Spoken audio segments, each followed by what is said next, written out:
I'm here with Loomis, and he is got a podcast slash, I don't know, like social, like he's on YouTube and he's on well, Rumble and um a bunch of stuff, okay? And his is called Chant It Down.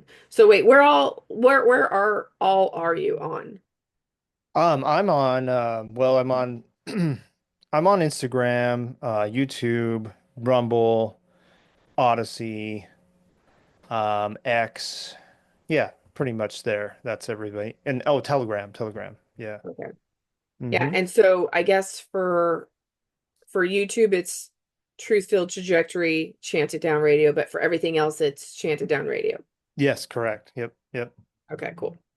Well, so Loomis has just created a documentary called Sacred Site, and it's I'm featured in it. It'll be really cool.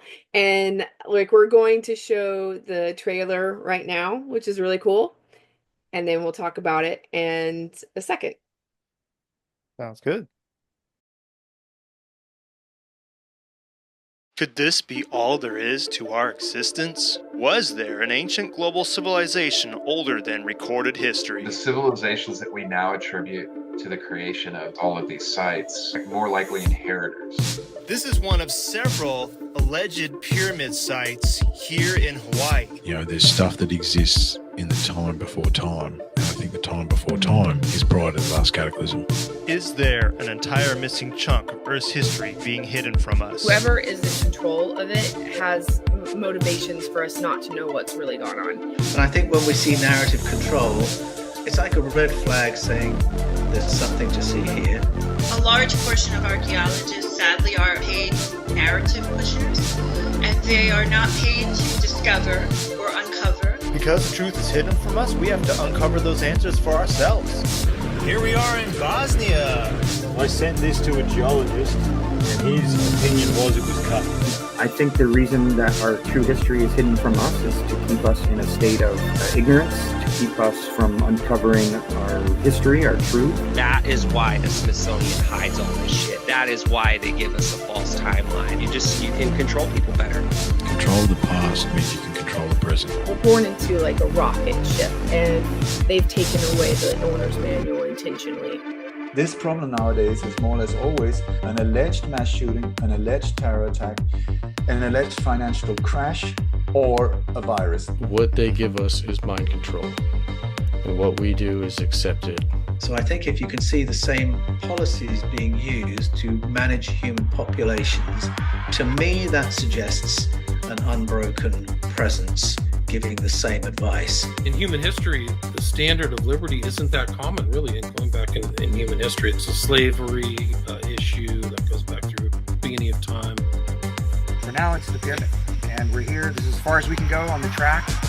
The road is washed out up ahead, so we literally are in the middle of nowhere in the jungle. We're just really excited because we've been hiking the lost jungles for 2 days. It's everywhere you look, there's symbols and reminders of this world that we live in not being exactly what most people think it is. Can we grasp a greater understanding of our ancient past, unravel the mysteries, and have a greater sight with our heart and eyes we must have for these times we live in? Sacred Sight.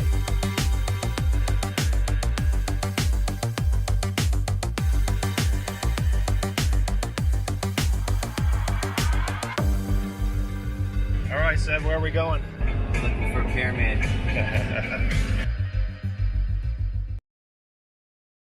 Okay, so tell us about this documentary. What made you decide to do this and everything? Well, I mean, one of my biggest passions is going and looking at our ancient past. I think it has a lot of answers that we need to know the answers to today. And I've always been into all this. I cover a lot of different subjects on my podcast, but this is like my heart and soul stuff. This is like what I really love to talk about. And so I like to travel. I've been all over the world. And when I went to Egypt, I took a lot of footage and I'm like, I'm going to make a documentary, but I don't really. And then I was like, I got home and I'm like, I don't want to just make a documentary about Egypt because that's not very unique. And everybody's covered it. It's awesome, but I wanted to cover more. So I just started collecting footage, and I realized that there's a lot of stuff, even in my own backyard here in Hawaii where I live, that I can really explore. So it just became this collection of things, and I ended up linking with people like yourself and other people out there that were into the same thing. And I went and did a lot of expeditions, and it just built this thing, kind of built itself. It wasn't, I almost feel like I was on a co-pilot, and it built itself, and it became something where originally it was just some Egypt footage, and then I'm like, well, there's got to be more. So I did a lot more, and it just evolved into this 10 chapter documentary featuring, I can go over who's in it in a little bit if you want, but yeah, it just sort of evolved, and it became a really awesome project, and it was fun to work on. I've been all over the world for it, and it's a labor of love. Cool. Yeah, I mean, so the pyramids in Hawaii, like that's the new one. That's new to me Mhm. even. So how many, because last time I talked to you was more like this towards the summer or early fall, and you were going to go do another mission to go see some other ones that you hadn't seen yet. So how Mhm. many in total have you hiked now, and what's your opinion on all that? Well, without giving stuff away for the documentary, I've checked out, let's see, one, two, three, four sites. And try to find another one. So there's a lot of alleged pyramids here, and so we got to check out, if they're there or not. And so there's been a lot of that too that didn't make the documentary, where we're like, oh, well, that's not anything, or this is, something that could be. And so there was a lot of different expeditions, but ultimately about three made the documentary. Okay. Yeah. Yeah. And like, so give me your opinion on what do you think pyramids are in general? Like if you actually think there might be like verifiably, or at least like, I mean that's hard to verify like by mainstream standards. But like if they're in Hawaii, like what do you I mean I think they're all over. So what do you think's going on with pyramids? Well, I think there's I think they're put in certain energy spots on the earth, and we had a worldwide ancient civilization that obviously had the same idea all over. And pyramids do look different in different places, so they're not just one model. Because if you really look at like Egypt pyramids versus some in Mayan or in something, yeah. yeah, Mayan pyramids. They're different, but they're the same kind of thing. They're raised platforms. And I mean, where do you draw the line, Because there's mounds, and Hawaii has heiaus, which are Hawaiian temples, and those are not pyramids, but maybe they were pyramid sites at one time. We don't really know. But what comes into the picture here is Mu, which is some people call Mu Lemuria. I try not to call it that because Lemuria is a name that some explorer was trying to find if lemurs were in the another part of the Indian Ocean. So although people call it Mu Lemuria, I just call it Mu, and it's a sunken continent that was out here in the Pacific, which spans, Hawaii, the South Pacific, kind of a big area. We don't know exactly where it ended, but there are megaliths in the South Pacific as well. And so it kind of what I define as a pyramid is just something that has been stacked, that is obvious in the shape of a pyramid at least. And I believe they're put on certain energy spots, maybe to prevent natural disasters, or maybe more like a meridian system on the earth, kind of like they do with acupuncture. But they're energy spots for sure. And what is in the documentary, one of the locations is the Bosnian pyramid, where I went as kind of a doubter, and I still don't know to say for certain those are pyramids, but I felt the energy of those sites, and that's something that's not put in.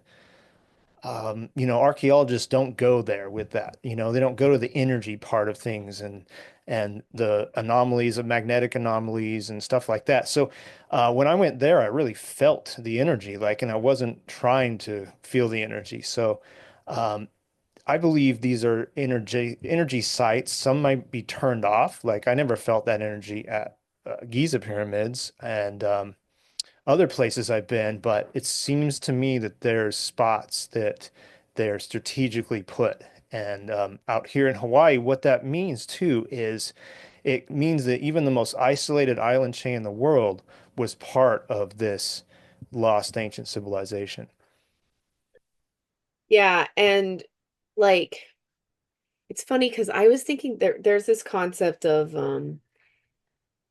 well, recently I was talking to somebody that was saying that there's potentially you could have the reality could have we could have birthed new land even in different like time spaces, meaning like some people think that or have projected that Japan is newer continent than anything else, or and also Hawaii. It's almost like they and some people have talked about they've I don't know if it's legend or what, but that the islands have landed on the water in more recent times than like that the even the concept of high Brazil, that continents like not just like scientifically, but almost like etherically come and go in and out of our existence. Like that's just something I've Right. recently been playing about or being been hearing about, and definitely I hear that with the Hawaii stuff is something that I don't know if you heard anything living out there. You're from there, right? Yeah, yeah. As in like living out here, as in what did you mean exactly by that? Like So, okay, I don't know, have you ever heard people talk about how like the islands landed or that they came into our reality later than other places? no, not really, but I mean the Hawaiian Islands, for example, were formed at different times. Big Islands are youngest, still got active volcanoes, and if you go more Yeah, like the hot spot northwest. that's Yeah, underneath. Yeah. the hot spot, right. Like so geologists would all agree with that. But no, I haven't really heard that. But I've heard many things. Like I've heard the Hawaiian Islands are like different chakra points. Like each one Oh, yeah. represents a different one. Some are male energy, some are female energy. I've heard that, but I haven't really heard. But as far as newer land, yeah, Big Island would be the newest, and it's about 1 million years old, they say, so something like that. But uh, yeah, I haven't really heard that what you're talking about quite yet. Hmm. Well, yeah, I don't know. Like it's a couple of my psychic friends that go on about it. So it's kind of like I don't know exactly if it's a regular nomenclature thing yet or not, but I guess not. Okay, so what do you think about then if like with Mu or Atlantis, like do you think that like we had a natural disaster and they got sunk, or what's your feelings on all that? Yeah, I think so. I think so. Um, I almost think that well, the Polynesians, for example, which would be the majority of the Pacific, South Pacific Islands, and but not all of, because you have Melanesians and Micronesians. But I feel like they found that I feel like maybe people were on the continent, and then these navigators on the sea found these islands with people already on it that were survivors of that giant cataclysm. That's kind of what I think. Just to be able to find these isolated islands, it's like it's hard to fathom how isolated things are in this part of the world. Hawaii being the most isolated island chain, but then you got places like Easter Island, which is so remote, and the Marquesas Islands, which are also really remote. And these are all places found by these people. So how do they know it was even here? I mean, you could steer just a couple degrees off and never find Hawaii or especially Easter Island. So I Well, feel even like like, Zealandia, if you look at New Zealand and you look at if you just Google Zealandia and you'll see like the bigger continent of it. Basically what New Zealand is the mountain peaks of an existing continent that has been right. submerged, and apparently they say that didn't even submerge that long ago. Like I don't know what the time frame they're saying right now is, but so it makes you kind of wonder if there is a giant continent, would it have just broken up and turned into nothing, or is it something that we're looking at and don't even know we're looking at Yeah, yeah. I don't know. I think so. well, so this documentary goes beyond just Hawaii, of course. We went to Australia Mhm. and I kind of wanted, it became this thing where we're searching for new things to relate to this lost ancient civilization because if they came all the way to South America, then why didn't they come out here, Australia, South Pacific, places like that? So that's where the kind of the investigation sort of went in the documentary, and it definitely shows enough evidence that there's a lot more than meets the eye. So I believe that there was some kind of giant cataclysm, multiple probably, and one of them that would have been a big one was that Sumatran volcano that happened, was it 70,000 years ago, I believe? That one would have really done some major damage to this part of the world, I would assume. But it's always been kind of a mystery, like why isn't there megalithic things in North America much? Australia, out here. It's kind of the lost map of the megaliths is those places versus the rest of the world. And you could say it's because, like for North America, the ice age maybe the ice maybe went down pretty far, and nobody wanted to build things like that up there.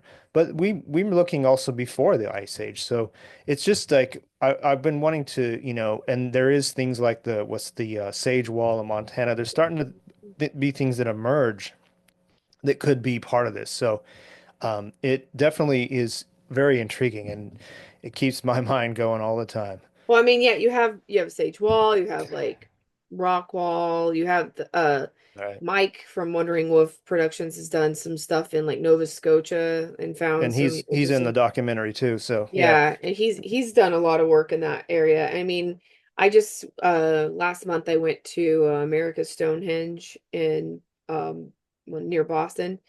Oh I guess wow. it's technically Massachusetts. And I mean, there's there's megaliths there, and there's dolmens in especially in the Northeast, but they don't call them that, you know. So there's also a kind of a ignoring of what we also have. Plus, mounds in and of themselves are like a crazy huge mystery that have been systematically destroyed. Right. And then not only have they been destroyed, but like we're completely ignored even today. Like I don't even know anybody outside of alternative history circles that even knows what a mound is. Like that's not even something they teach in any kind of school or anything. No, I didn't even know they existed till, maybe like 5 or 7 years ago. I mean, I didn't even never even heard of them growing up. Yeah. So, No, I mean, I think I had heard of Serpent Mound. Um, that's maybe some National Geographic thing or something when I was in high school. And I remember being like, what? That's weird. Like, why would they do that? But even just things like Cahokia Mound or the big mound city in St. Louis, like that, I mean, the big mound was supposed to be what if if the Cahokia mound, like the monk's mound that currently exists there, is supposed to be as big as the pyramid, like of Giza, the base of it is, which I've yeah. been to it a couple of times and it's really impressive. But and it is very pyramidal shape. Well, then it's like I don't even know what the big mound or mound city where actual St. Louis is built on, where they have tons of pictures from the 1800s of them actually like intentionally just removing it completely, like pile by pile. So Yeah. like you wonder, maybe they didn't need the stones for the energy points, or maybe they were stones and then something happened to those, especially if it's some, and those are just like what was underneath the pyramid. I don't really know what, but mounds in and of themselves are, um they're very similar to pyramids. Yeah, they are. And that's like what I was saying earlier, like where do you draw the line? There's things like ziggurats in the Middle East. I mean, are they pyramids or were pyramids ziggurats before they were pyramids? Or is that the idea just slightly different all over the world and it's just this important mound of things? I mean, it's like where do you draw the line? It's all kind of the same concept in a way. But But it's like I don't know, especially when I was in Egypt, it's like almost the explanations we have are really, it's silly for it to just be like, oh, it's a energy point or a ley line. It's like, what does that mean? What does that even do? It's like, or even if it's a tomb, it's like all these things that are claimed that it is. Whatever it was, it had to have a damn good function to be built to the precision of any of them, you know? Yeah. Like they had to serve more than just like, oh yeah, this is a place where you can go meditate and zen out or something. Like they had to be like Oh nuclear yeah. power plant equivalency of functionality to that society. Because it's quite a bit of effort, you would think, to build these things. Right. Tons of effort went into building all these things, even the mounds, which don't look as, as crazy awesome as pyramids in places in the world. Still, that requires effort, and there had to have been a good enough reason to put it there and do all that work just to put it there and construct it and whatever these mounds even really are. I mean, one of the things that you talked about just a little bit ago, that's a real um, main theme of this documentary is the systematic destruction of these sites in the world and that they're hiding our history from us. And that is always been one of the things that I, look at with this information because um, they're just like, they don't care about a lot of these sites, including some of the ones that I went to in Australia. They built I went to the Gympie Pyramid site in Australia. They built a highway right through it, you know? They don't care about this stuff. So Yeah, I mean, there's, I was talking to this Raul from Pillars of the Past already on, and it like he did a bunch of expeditions in Peru, and he even like he's like his mother's Peruvian, so he spent a lot of time half there, half in the US. And he has some pictures from a site that he wanted to check out in the Google Earth of it from like a couple years ago. And then when he went to go check it out, they've completely bulldozed over all of it and made it into just like farmland. Like it's like they just were like, these ruins aren't really claimed, so we're just gonna use the land for like, sorry, we're not doing this whole uh ancient site thing.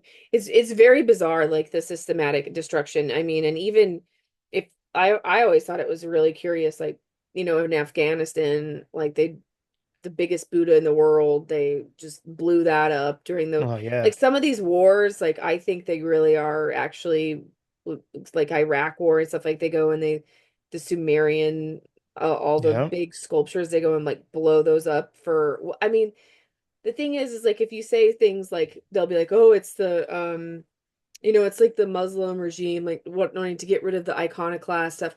No, these things were like buried until the 50s or 30s, yeah, and then like they aren't offensive to the people who live there. They could just bury them again. Like the reason yeah. they're being hired by somebody, and there's a more important reason than we know to go like take a jackhammer to giant marble sculptures. Like that's weird. That's not a religious thing. That's just like some sort of weird there's more to that.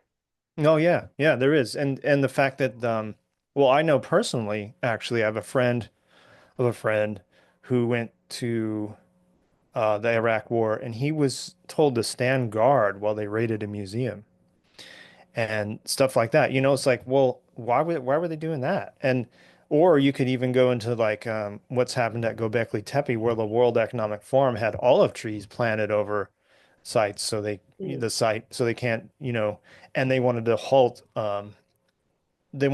like large scale excavation for 150 years. So it's just it's like you can see this pattern all over. They don't want us to understand our origins, our ancient past, our true history, and they don't want us to have those coordinates. They for some reason or another. But I always think somebody on this planet knows, like not just one, but a groups of people know. These secret societies probably are the ones that know because they're not telling us in our school system. They own the school system, so they're pretty much, systematically destroying what they can here and distracting us with regular life. But yet, this is some of the most amazing things that ever happened on this planet, like that we're trying to take a look at here. These are like the world was way more uh, interesting and um, a lot more happened on this planet. I mean, we can even talk about like just different types of humans or whatever that was here, giants, elongated skulls. I Nephilim mean,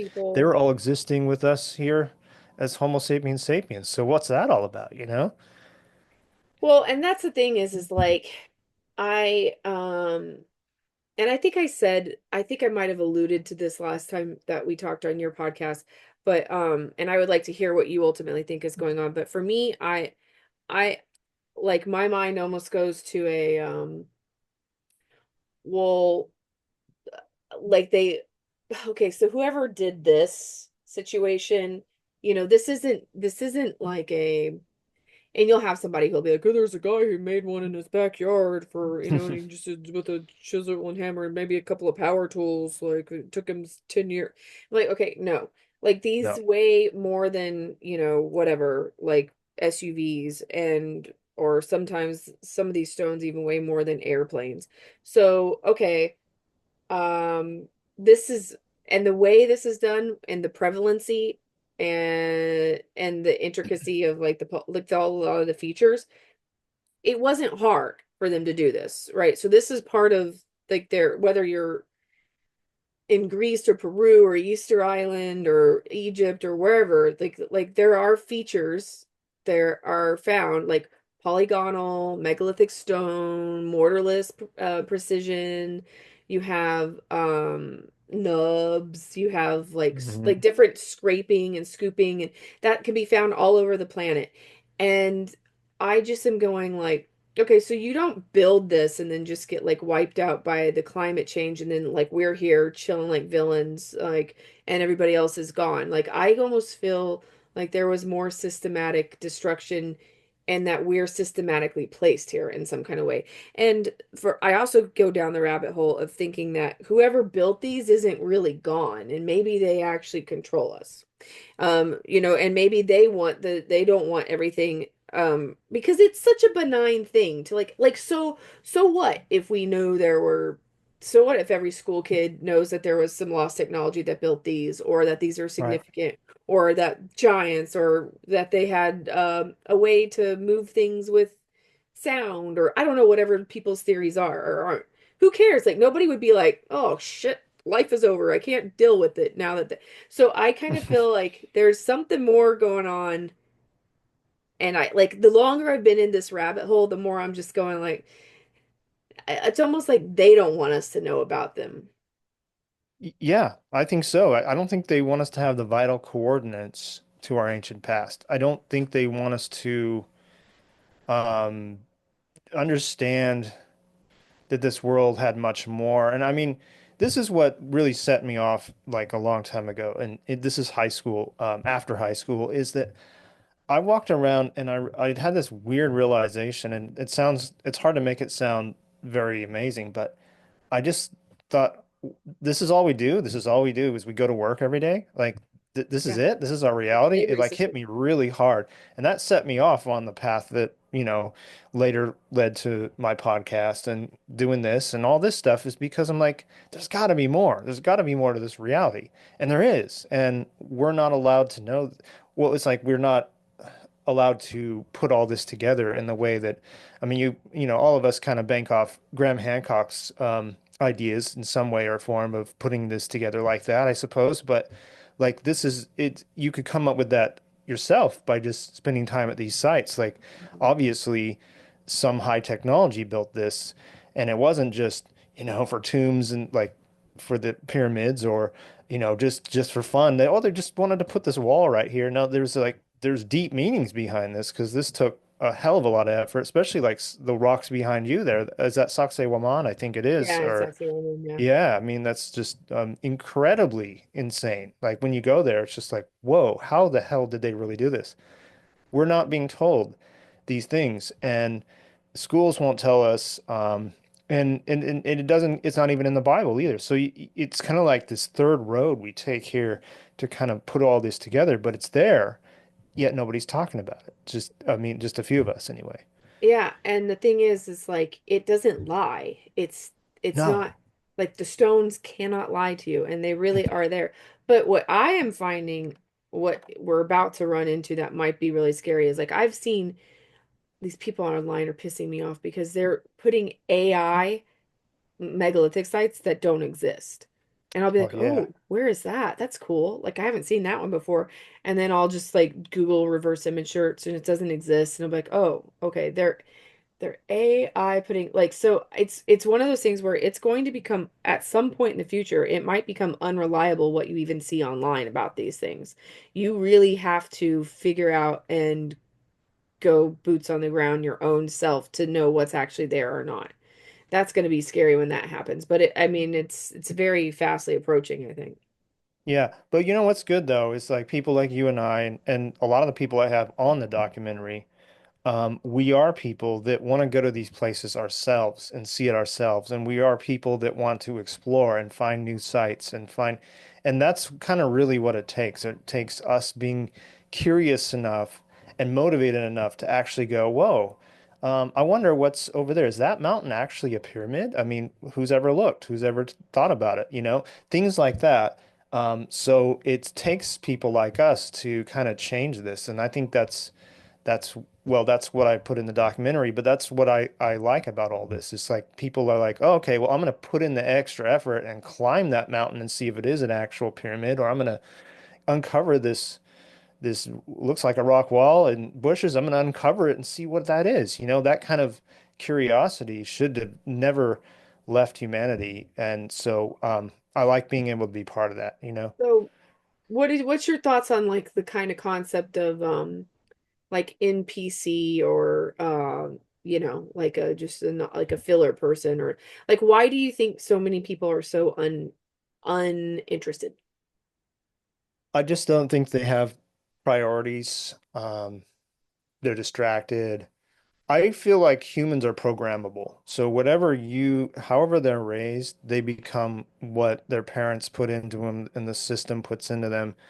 I don't, I don't really think there is there could be souls that are older and younger, and I've thought about that are less evolved, and maybe that's what an NPC is. But ultimately, I feel like humans are just programmable. Like we can be really awesome if we're raised really awesome, and or sometimes we have to take ancient medicine. I mean, I'm not, a stranger to that as well. But the thing is I think people can break out of their current state if they want to, but it's like some people just don't have that. I don't know what, I've tried to figure that out for years. Like, why do people like you and me uh, feel so connected to this and want to, get answers, and other people could care less and watch TV all day and I don't know, just do nothing important. I still don't know the answer to that one.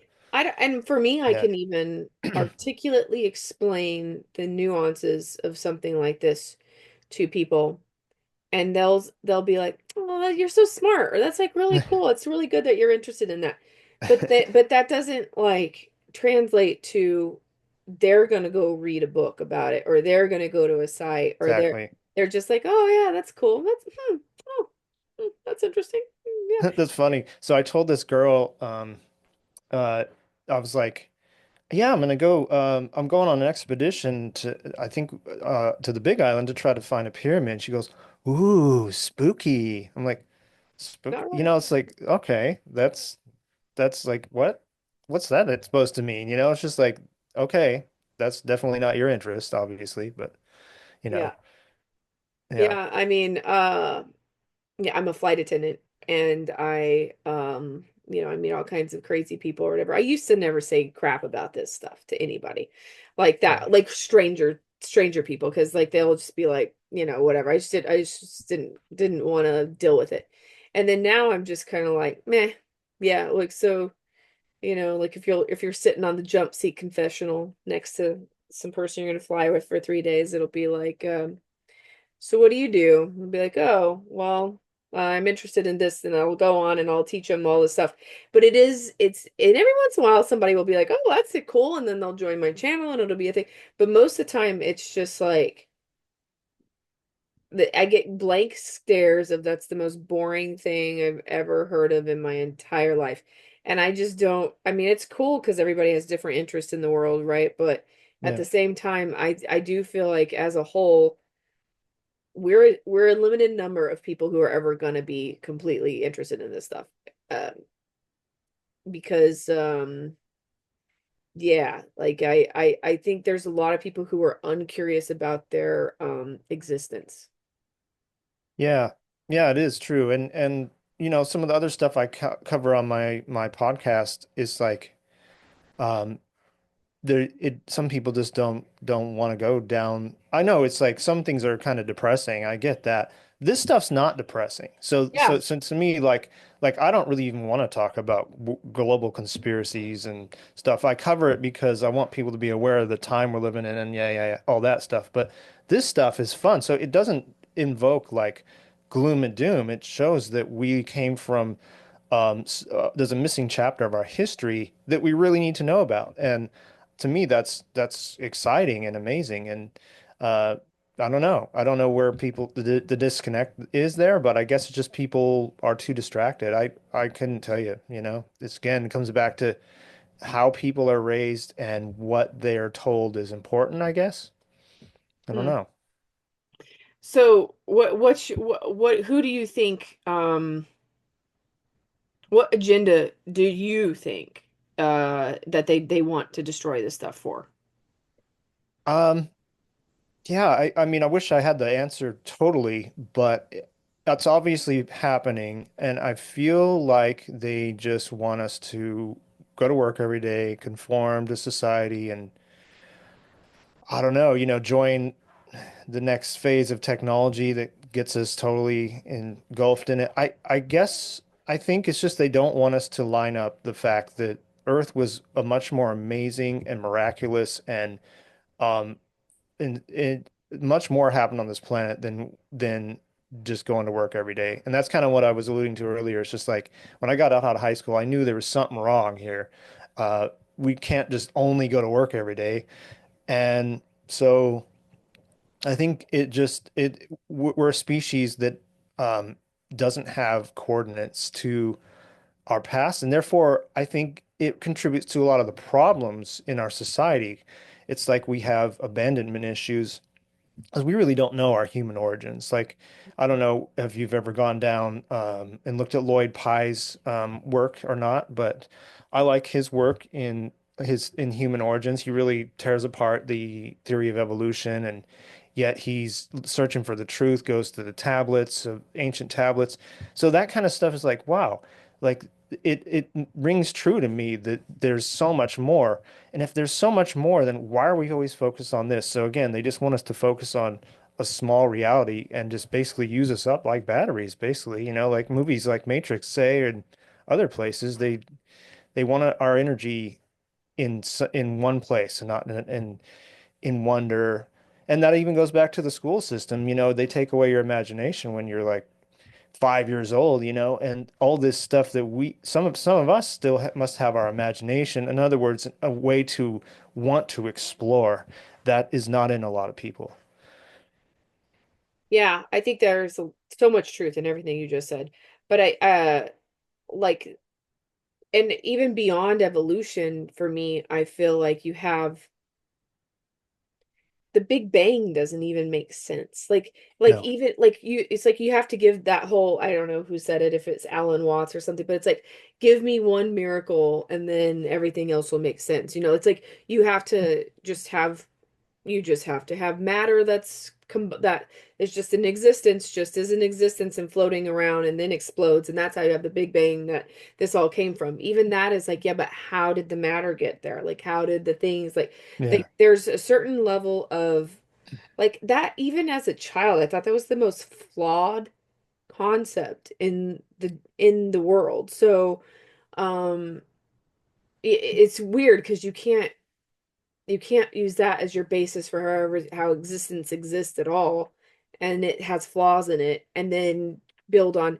I feel like a lot of what we're dealing with in science and just academia, or the way in which we're taught in general, is like we use time, and a lot of this is in archaeology and everything. We use time to just cover up things we don't know. So it'll be like, oh, that was a million years ago. Or that was just done like, oh, that dinosaur existed 56 million years ago, or this or that. I mean, we don't even know, like carbon 14 is flawed in many different ways because Yeah. we don't even know that like that they say that like carbon dies in a half-life, like every year it's like they're like it halves and Hmm. halves and halves and halves and halves. And then but the margin of error is extremely huge on it, even though some people will say it's not. But like I've literally been told that it's as high as 250,000 years. So it's like, which can basically have nothing to do with human history, but it's really good if you're looking at a Tyrannosaurus Rex versus a pterodactyl and you're trying to figure out, is this 56 million years old or 57 million years? But if you're trying to figure out, like, was this built in 1437 or 1100, like you like it's not very good. Like it can only do organic matter. Yeah. Stones aren't even considered that because they would have existed since the get-go of the planet, or they would have, or a long time, right? And Yeah. then the origins of stones is weird. Like I have so many questions about like the formation and how, because I was a geology minor, and I was like, eventually I decided not to get my major in geology just because I thought it was all bullshit. Because it would be like they were talking about, like, the earth like 20 years ago. I don't know what they say now, but the Earth's age was anywhere between 4.4 and 4.6 billion years old, and you're like, oh, give or take 200 million years. Like they act like that's nothing. But Hmm. they don't really know. Like they just throw these large numbers at things, hoping that kind of like that will stifle your curiosity because it's a very old. So there you go. That's your answer. And I find this very dissatisfactory. Yeah, me too. Yeah, I always find that stuff just, I don't know, it's lacking a lot of things. And like carbon dating, I mean, what does a cataclysm do to carbon, you know? I mean, does that alter it? I mean, how can we really trust? I think we talked about this when I had you on my show. We kind of talked about carbon dating, how flawed it is, and you taught me some things I didn't know there. Um, but it just makes you think, well, even if that's not right, like we definitely can't go to the stone and do that. So I don't know. There's a whole lot missing in our education system, and it goes back to that saying. I think it was one of the Rockefellers said, "I don't want a nation of smart people. I want a nation of workers." In other words, they don't want us to be too smart. They don't want us to be too strong. They just want us to be kind of mediocre, and that'll do. But that doesn't do for people that actually really dig into this. I mean, the fact that people write these huge, I don't know. Uh, those are huge doctorates on um, some site that is just based off of almost really hardly anything at all. And then that's considered history and nothing else matters. And it doesn't satisfy it. Once you dig into a lot of this stuff, it obviously doesn't make any sense. I mean, simple things like watermarks in the Sphinx enclosure show you that, something big happened there, and then that's older than we think it is. And there's stuff that you can't dispute. There's stuff that we can't go back on once you've seen it, basically. Yeah. Not only do they not obsess about the ingenuity, or they'll come up with ways like, oh yes, they flooded the dam and then they would move it on these boats with this and that, and that's how they would do the pyramid. And you're like, okay, well maybe, but where's the infrastructure for that? Where's the evidence of that? Like I can no more believe that theory than they used some sticks that made noise and moved it. Like it's just one of those things where it's like, how did they cut it with copper tools? Yeah. How, like if we're supposed to be saying that, just even basic stuff that really bothers me is columns. Like I'm even talking about, okay, the first electric drill is the Black and Decker, which is made in like 1926. So before that, I'm going, how did you almost identically make Corinthian columns with all these, like almost as if they're from a mold, these like extremely ornate, detailed heads of columns all the way to the Greeks and the Romans, like 2000 plus years ago and beyond.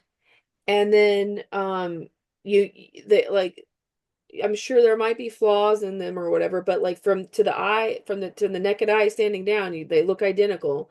And then that's everywhere. Even like how you do it on the Capitol or in in New York City. Like how did we do this stuff with just hand and chisel? Because that's all we had until the electric drill in the 1920s. So Yeah. even fluting, like you see the on columns, you see like those little lines that go vertical down it. Well, if you have a lathe or whatever, and it's like moving it back and forth. I could see how you could do, a lot of things you could do in woodworking with the lathe. You can make like bulbs and you make these kinds of things, but you can't make identical vertical things because you don't have a vertical lathe. It's like that Mm. goes this horizontal way. So you could do this, but you can't do it up and down like this, the way they did it. So like and some of the flutes, that's what they're called, those lines that go run vertical up and down in the columns are so identical all around the world, even up till recently. But now we do it if we do it, I never see it done, but if we do it in modern, we have machine precision tools for that. Would they just did all that machine precision tools just by hand? And not only did they do it by hand, but like the Corinthian column or the Ionic column or the Doric column, whatever, these are the three big ones. They're found all there. Yeah, I see them when I go to Korea. I've seen them when I gone to Argentina. I've seen them like, they're in Egypt. They're in Petra, Jordan on the thing. Like they're literally flooding the entire world, and then we just don't look at them. We don't talk about them. They're just very weird. Yeah, that is true. I mean, there's stuff that's not that long ago. We're still trying to figure out how the hell did they do that? I mean, and that goes into that whole was that Tartaria kind of thing Yeah. that I don't know. Like there's some of that I'm not into For and me, the but word Tartaria is just like, okay, well, that's like a known colony outside of Russia or like a right. known like pre-Russian thing. It's like if you want to talk about like, okay, well maybe there was like some sort of systematic history destruction before. It's like we need a better word for it than Tartaria because I Tartaria is agree. like an actual thing and it's like it's on tons of maps that like existed. Like I think I've said this before, but it's where it's like, yeah, you could everybody would be like I most people wouldn't be able to name you 10 civilizations that have come and gone. No. Like much less like yeah, you could okay. Um Tartarian could come and gone. Like that's not weird that we haven't heard of that. Right. Yeah. There's a lot of it I don't agree with. But there is certain things like this mud flood. I've, I don't know. Like, I guess there is a lot of buildings that are the first floor is buried. But, I've dug into that a bit and I have a few relatives that actually were literate in those days that wrote, and they said nothing about a mud flood or anything. So, I don't know. But some of these buildings though, it is kind of a mystery without the drill and without these power tools. How did they even construct them? I mean, they're not as impressive as the megalithic stuff, but they're pretty damn impressive. And the cathedrals are really impressive. Like when you see some of Right. those, Right. those are crazy cool. But Of yeah, the course, they had more megalithic time to stuff. work on these things too. They didn't have a deadline probably, and they put more effort into buildings that more like an art piece in those days versus now we just build things to get it done and they have budgets and timelines and stuff. So and budgets and whereas back then they probably didn't. And that does make a lot of difference in building a building and make it into an art piece versus just constructing a high rise that it's got to be done by next April or something, something like that. So there's 100%. that to take into consideration too. Well, and then that makes me under like go into like we don't in our current society put any value on aesthetics or the beauty of something which I mean you are shaped a lot by you have a big cinder block like Dollar General store like that's depressing as hell and that's what like you're gonna feel like that so Yeah. it's yeah it's pretty interesting how all that I mean when you I mean, I also kind of don't like, I mean, it's not that I don't like to talk about like the control system or whatever, but it's just one of those, I don't like to feel powerless, meaning like I don't like No. to feel like there's nothing you can do about it because ultimately you don't have to give in to um the drudgery or the depression of all of it. You can like You can go to these places. You can go hiking. You can do things that are not even that expensive to do and that are fun and that are cool, and you can rewrite your narrative. Yeah, you can make your life many things. So it's, and I've never been one to, I've always, sh on my show, even if I cover something that's kind of dark, I always try to empower people and show people a solution or whatever. But, with this information in particular and like making this documentary, I just wanted to show people that the world is way more than they thought it was. And I mean, there's a lot of things I want to show there, but one thing that I almost lost my train of thought, but oh yeah, what you were saying about traveling and like going to these places, like a lot of people think, oh, you must be rich. You go to no, I just don't spend my money on stupid stuff.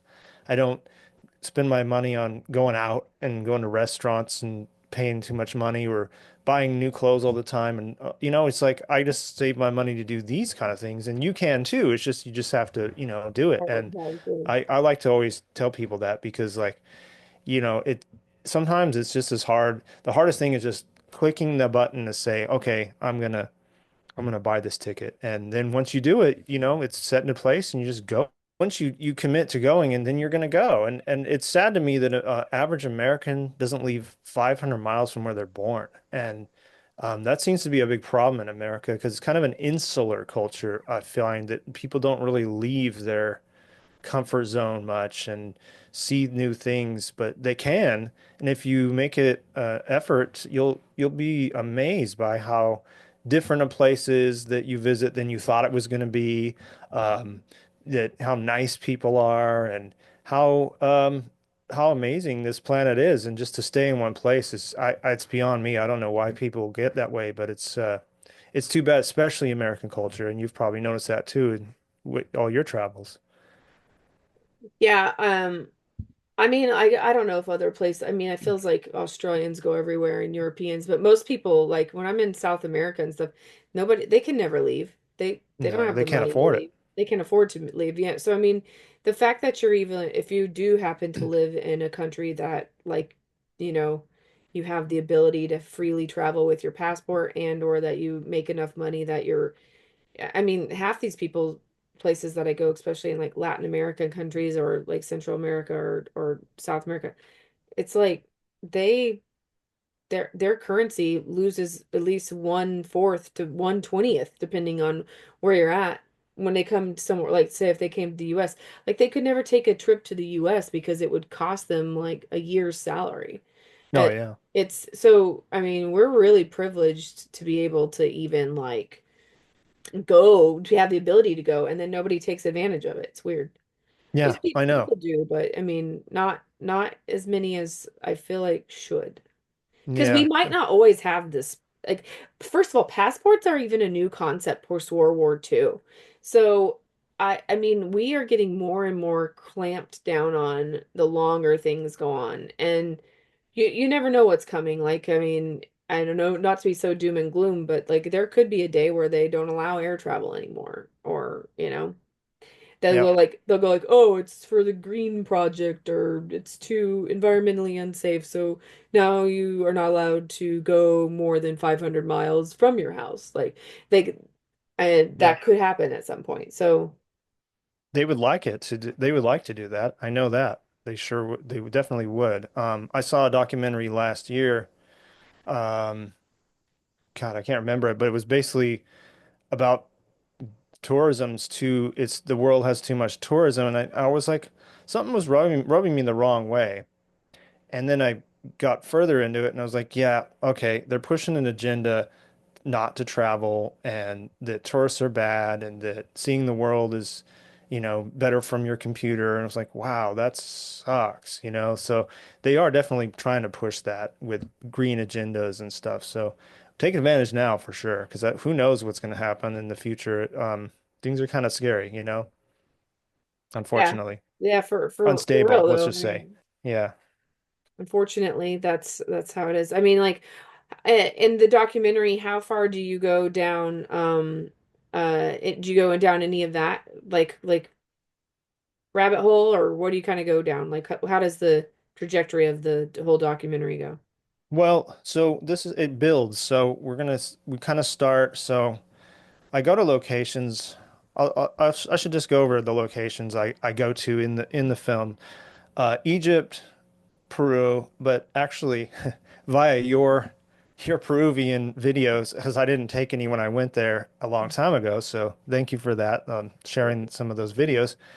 But also England, Malta, Bosnia, Australia, and my island, Oahu, Big Island, Kauai, Maui. So that's where I go. But as far as the building of the information, it kind of starts out just showing you there's lost chapters of our history, and then we go a bit further into the cover up of our history and how there is a systematic destruction of our ancient past, and it bleeds into modern day that whoever's controlling that narrative is also controlling our present narrative. So I had on some people that have been on my podcast before that do talk about, modern day things that are happening. I have a few different whistleblowers and people that talk about that kind of stuff, but I don't keep the people there because I want to go, I just want to touch on it because it's important to understand what time we're living in now too. But then we gonna go a bit higher and show that there's important to have freedom in this world and show, that there's still, I didn't leave, let's just say I didn't leave the documentary with a, a dystopian view at all, but touching on those things because I think it's important to understand the time we're in, but then, progressing with a positive message at the end while interweaving between all these locations in the world. Well, and I think that's really important because like advanced people were here, like Yeah. they were here, and the same ones that are not to that we know of aren't still here. So, like, yeah, we're not without flaw. Like, the whole concept of Atlantis, like you can be gone overnight in a, I mean, so yeah, it's interesting to be able to be aware and not take all of it for granted, even with that. Yeah. Yeah, for sure. So how can I people know. see the podcast? Oh, Or sorry, the the documentary. documentary. Mhm. So I have constructed a website. The site.info will be where I'm going to right now the trailer is on there, but it'll be where a link goes to where you can see the movie and it should Sacred site dot or com info info. dot Yeah. info. Okay, cool. Yeah, so it'll probably be on Vimeo and I'm not going to release it on YouTube only because I feel like it's going to get some of the info might get it kicked off or censored and I just don't want to do that. So What about um have you thought about doing it on Amazon, like to have the Amazon docs?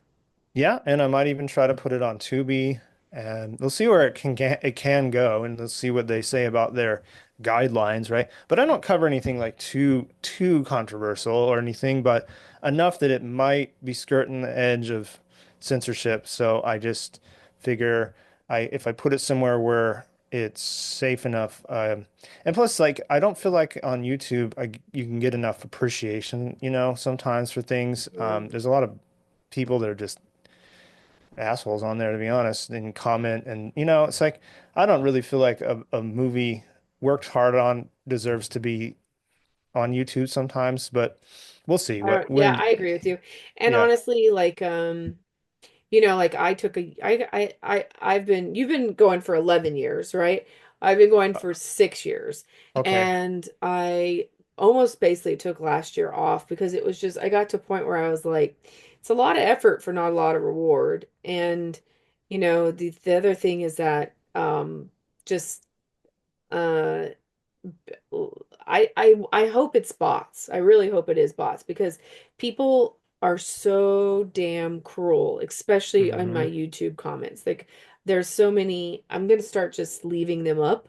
But I used to just like I would delete them all, but now I'm just gonna like let them hang their own selves and leave all the comments up.